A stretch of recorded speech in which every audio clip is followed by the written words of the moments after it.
Hi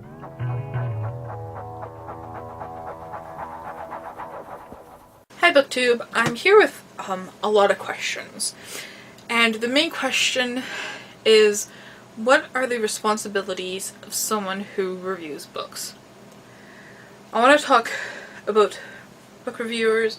With the rise of BookTube and Goodreads and Amazon reviews, book reviewers are no longer just the professionals that have honed a special skill. Everyone can now review a book, and it may seem easy to just say, I liked it, or I hated it, to just click a star rating and leave it at that, but I think there's a lot more. So I have some questions about reviews and what responsibilities reviewers should have when giving them, and this isn't just for professionals because they know what they're doing. This is for average people that just happen to like reading. So I'm dividing these concerns into 3 types of responsibilities. First, responsibility to the readers. Second, responsibilities to the authors, and responsibilities to what I'm calling the art of reviewing. I think it's safe to argue that reviewers have a responsibility to readers. We basically tell them what to read, and in some cases how to read it, or whether or not to read it. Personally, I don't look at reviews until I've read the book, but I know quite a few people who will not pick up a book because it has a low rating on Goodreads, which astounds me that people let that arguably flawed system tell them what to read or what not to read. But it exists outside of my disdain for it, and there's no disregarding the influence it has on readers. There are some other things that I know readers look to book reviewers for, but is it their responsibility?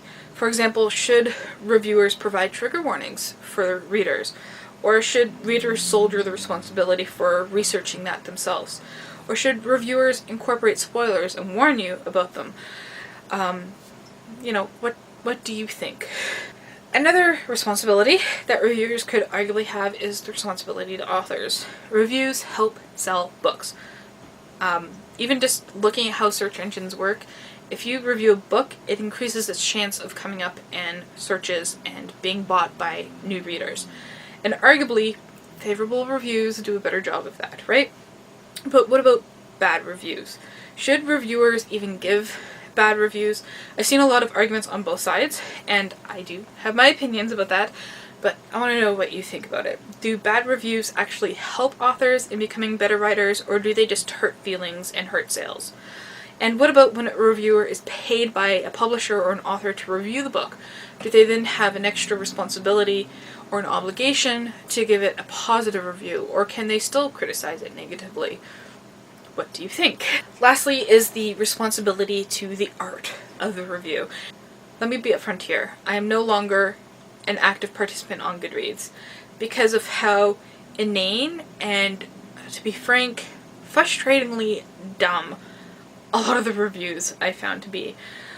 There is a reason there are paid professional book reviewers. They are good at writing reviews. They have honed certain skills that everyday people don't necessarily have, but people still insist that their personal opinions are as valid as more objective reviews. So this brings several questions to my mind.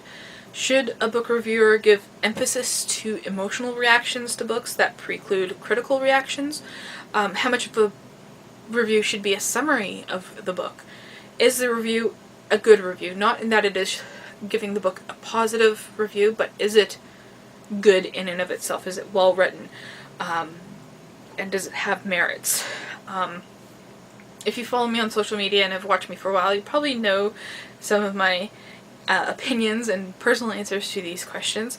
But I honestly would like to know what the community thinks are the responsibilities of reviewers. And thank you for watching.